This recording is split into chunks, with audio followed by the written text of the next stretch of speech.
Interprétant l'emblématique Laura Ingalls dans la célèbre série télévisée La Petite Maison dans la Prairie, Mélissa Gilbert est devenue une actrice adulée par plusieurs générations de téléspectateurs. Dès son plus jeune âge, elle a dû affronter la célébrité et toutes ses exigences, comme beaucoup d'autres enfants stars propulsés trop vite sous les projecteurs. Mais derrière le sourire de la petite fille autresse se cachaient des blessures profondes et des rumeurs persistantes sur lesquelles elle a fini par briser le silence. Pour découvrir toute son histoire, abonnez-vous dès maintenant à la chaîne et n'oubliez pas de liker la vidéo pour nous soutenir. Mélissa est née en 1964 à Los Angeles et a été adoptée le lendemain de sa naissance. Ses parents adoptifs, Paul Gilbert et Barbara Crane, évoluaient déjà dans l'univers hollywoodien. Paul était acteur et doublait régulièrement des films, tandis que Barbara travaillait dans la danse et l'écriture. Très tôt, Mélissa fut plongée dans un environnement artistique qui orienta naturellement sa destinée vers le cinéma et la télévision. Mais sa vie familiale fut marquée par des bouleversements précoces. Ses parents divorcèrent alors qu'elle n'avait que 8 ans, laissant chez elle un sentiment de fracture difficile à combler. Barbara se remaria avec Harold Abel, mais ce second mariage s'acheva également par une séparation. De cette union naquit Sarah, demi-sœur de Mélissa, qui prit ensuite le nom de Gilbert et connut elle aussi une brillante carrière d'actrice, notamment dans la série Roseanne. Quant à Jonathan Gilbert, frère adoptif de Mélissa, il interpréta Willie Olson dans La Petite Maison dans la Prairie. Toute la fratrie se retrouva ainsi sous les projecteurs, mais ce n'était pas sans conséquences. En 1976, un drame bouleversa la vie de la jeune actrice. Son père adoptif Paul Gilbert mourut subitement. Officiellement, on lui expliqua qu'il avait succombé à une crise cardiaque. Ce n'est que bien plus tard, à l'âge adulte, que Mélissa découvrit la vérité. Il s'était suicidé. Cette révélation fut un choc, renforçant son sentiment d'abandon et de solitude. Pourtant, malgré ces épreuves, elle poursuivit son chemin avec détermination. Mélissa grandit dans les traditions juives, bien qu'elle n'ait jamais officiellement pratiqué une conversion religieuse. Son environnement, mêlant culture artistique et identité spirituelle, l'a façonnée et préparée à un parcours unique. Très vite, elle multiplia les auditions et obtint ses premiers rôles dans des publicités, comme une campagne pour la nourriture pour chiens Alpo aux côtés de Lorne Greene.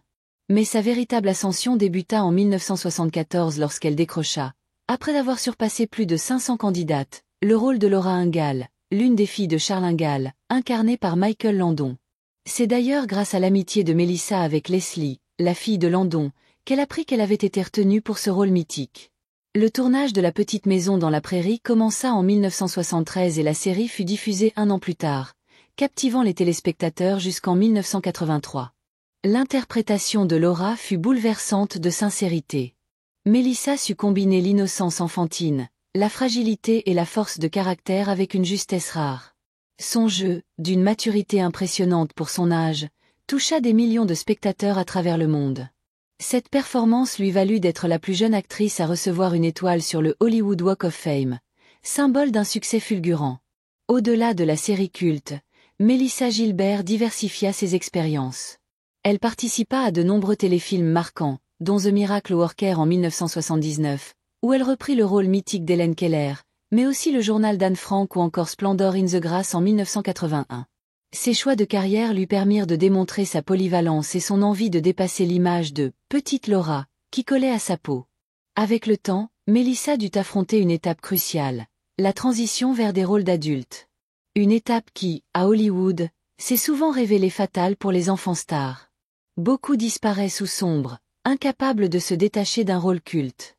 Elle, au contraire, persévéra avec intelligence et ténacité. Durant les années 1980 et 1990, elle se concentra principalement sur la télévision, enchaînant les projets variés et parfois risqués. Elle accepta des rôles exigeants dans des drames tels que Choice of the Hat, ou encore dans Blood Vow, où elle incarnait une femme de mafieux. Mélissa prêta également sa voix à Barbara Gordon, alias Batgirl, dans la série animée Batman. Plus tard, elle participa à la série culte de science-fiction Babylon 5, apparaissant dans plusieurs épisodes aux côtés de son mari de l'époque, Bruce Boxleitner. Mais malgré ce parcours diversifié, tous ses projets ne furent pas couronnés de succès. Des productions comme Sweet Justice ou Stand By Your Man ne rencontrèrent pas le public espéré. Cependant, Mélissa refusa de se laisser définir par ses échecs et continua à chercher des défis artistiques. Au début des années 2000, elle se réinventa encore. On la retrouva dans la série controversée Nip Tuck, où elle joua une patiente marquée par une opération chirurgicale, rôle qui tranchait radicalement avec l'image pure et sage de Laura Ingalls. Puis, entre 2008 et 2009, elle revint à l'univers qui l'avait révélée, mais cette fois sur scène, incarnant Ma Ingalls dans une adaptation musicale de La Petite Maison dans la Prairie. Cette tournée lui permit de renouer avec les fans et de transmettre à une nouvelle génération la magie de la série. Toujours prête à se lancer dans de nouveaux défis, elle participa en 2012 à la 14e saison de Dancing with the Stars, montrant une fois de plus sa capacité à surprendre et à séduire un public qui ne l'avait jamais oubliée. Mais si la carrière de Melissa Gilbert connut des sommets, sa vie personnelle fut marquée par des épreuves douloureuses. Ses relations sentimentales, très médiatisées, furent souvent source de scandales et de souffrances. À seulement 17 ans, elle vécut une romance avec Rob Lowe, puis fut brièvement liée à Tom Cruise. Sa relation avec Lowe devint sérieuse, mais tourmentée par les infidélités de part et d'autre. Fiancée à lui à l'âge de 22 ans, elle tomba enceinte, mais perdit malheureusement le bébé après une fausse couche. Cette perte, combinée à la rupture avec Lowe, la plongea dans une profonde tristesse dont elle tenta d'échapper en se réfugiant dans l'alcool. En 1988, elle épousa l'acteur Bo Brinkman, avec qui elle eut un fils, Dakota. Leur mariage se solda par un divorce en 1994, conséquence directe de ses excès et de ses luttes personnelles. Elle tenta alors de reconstruire sa vie auprès de Bruce Boxleitner, qu'elle épousa en 1995. Ensemble, ils eurent un fils, Michael, nommé en hommage à Michael Landon, figure paternelle et mentor pour Melissa. Mais ses problèmes d'alcool continuèrent de hanter leur union, qui se termina par un divorce en 2011, après 16 années de mariage. Peu après, elle rencontra Timothy Busfield, acteur et réalisateur, qui devint son troisième mari en 2013. Cette nouvelle union ouvrit un chapitre plus apaisé de sa vie, marqué par une volonté sincère de sobriété et de stabilité. La vie de Melissa Gilbert ne se résume pas seulement à ses amours compliqués ou à sa carrière sous les projecteurs. Elle a également traversé de graves épreuves liées à sa santé. Comme beaucoup d'enfants stars, elle subit très jeune la pression d'une image à maintenir, ce qui entraîna chez elle des insécurités profondes. Pour tenter de répondre aux attentes hollywoodiennes, elle se lança dans des régimes drastiques et connut très tôt des troubles alimentaires. Plus tard, elle eut recours à la chirurgie esthétique, subissant notamment une augmentation mammaire dont elle parla ouvertement des années plus tard, avouant avoir regretté cette décision dictée par un besoin de conformité plus que par une réelle volonté personnelle. Ses luttes intérieures alimentaires, sa dépendance à l'alcool et aux médicaments. Pendant des années, elle mena une double vie. En public, elle incarnait la femme forte, la star hollywoodienne capable de relever tous les défis, mais dans l'intimité, elle sombrait régulièrement dans des excès qui fragilisaient sa santé et ses relations. Ce n'est qu'après plusieurs chutes douloureuses et des prises de conscience successives qu'elle décida de se tourner vers une véritable sobriété. La santé de Melissa fut également mise à rude épreuve par des problèmes physiques. Elle subit plusieurs interventions chirurgicales au dos, notamment après un grave accident de ski qui lui causa d'intenses douleurs chroniques. Ces souffrances ne firent que renforcer sa dépendance aux antidouleurs, plongeant l'actrice dans un cercle vicieux dont elle ne s'est sortie qu'au prix d'une détermination sans faille. Malgré ces difficultés, elle continua à se battre et à reconstruire son image. Loin de cacher ses fragilités, elle choisit de les exposer au grand jour. Dans son autobiographie, elle se confia sur ses dépendances, ses échecs amoureux, ses faiblesses et ses cicatrices.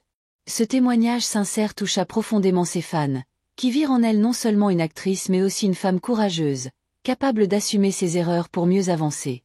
Au fil du temps, Melissa se détourna peu à peu du rythme effréné d'Hollywood pour se rapprocher d'une vie plus simple. Avec son mari Timothy Busfield, elle quitta la Californie et s'installa dans une ferme dans le Michigan, avant de s'établir dans l'État de New York. Elle se consacra à un mode de vie plus authentique, loin du tumulte médiatique. Elle s'adonna au jardinage, à la cuisine maison et à l'écriture, retrouvant une paix intérieure qu'elle avait longtemps cherchée. Sur le plan artistique, elle ne mit pas pour autant un terme à sa carrière. Au contraire, elle choisit des projets qui avaient du sens pour elle. Elle continua à jouer dans des téléfilms, à apparaître sur scène et à s'impliquer dans des productions qui correspondaient à ses valeurs. En parallèle, elle s'engagea activement dans la défense des droits des femmes, dans la lutte contre la toxicomanie et pour la promotion de la sobriété. Son implication politique marqua également une étape importante de sa vie. En 2015, Melissa Gilbert annonça sa candidature au Congrès américain dans le Michigan sous l'étiquette démocrate.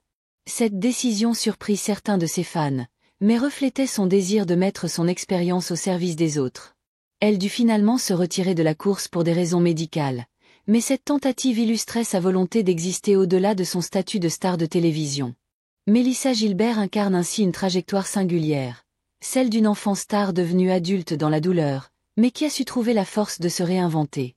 Là où tant d'autres se sont perdus, elle a transformé ses blessures en leçons de vie, inspirant des générations entières.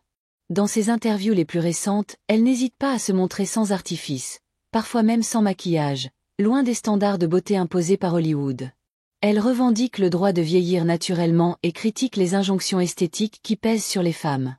Son message est clair: accepter ses rides, ses cicatrices et son histoire, c'est une forme de liberté. Sa relation avec Michael Landon, son père de fiction dans La petite maison dans la prairie, demeure un chapitre essentiel de sa vie. Landon fut pour elle un mentor et une figure paternelle après la mort tragique de son père adoptif. Bien que leur relation ait connu des tensions à la fin du tournage de la série, elle n'a jamais cessé de souligner l'impact positif qu'il eut sur sa carrière et sur sa vision du métier d'actrice. Sa mort en 1991 la bouleversa profondément, mais elle continua à honorer sa mémoire à travers de nombreux hommages. Aujourd'hui, Mélissa Gilbert ne cherche plus la gloire à tout prix. Elle aspire avant tout à la sérénité et à la transmission. Elle partage régulièrement son quotidien simple sur les réseaux sociaux, où elle apparaît comme une femme apaisée, entourée de sa famille et de ses animaux. Ses publications respirent la sincérité et l'humilité, contrastant fortement avec l'image souvent artificielle des célébrités hollywoodiennes. Le parcours de Mélissa nous rappelle que derrière les projecteurs et les sourires de façade, la réalité peut être faite de douleur, de lutte et de résilience. Son histoire est celle d'une femme qui a su se relever, encore et encore, pour se rapprocher d'une vie plus authentique. Mélissa Gilbert a toujours refusé de se laisser enfermer dans une image figée. Après avoir grandi sous les yeux du monde, elle choisit aujourd'hui de mettre en avant une vérité simple: la liberté d'être soi, sans masque ni artifice. Ses combats contre l'alcool, la douleur et la pression médiatique n'ont pas effacé son éclat, ils l'ont transformé. Elle incarne désormais une force tranquille, un modèle de résilience pour ceux qui traversent des épreuves similaires. Derrière la star de La petite maison dans la prairie se dessine une femme déterminée à vivre selon ses propres règles, loin des illusions de Hollywood. Si son histoire vous a touché, pensez à vous abonner et à liker pour ne rien manquer des prochains récits captivants.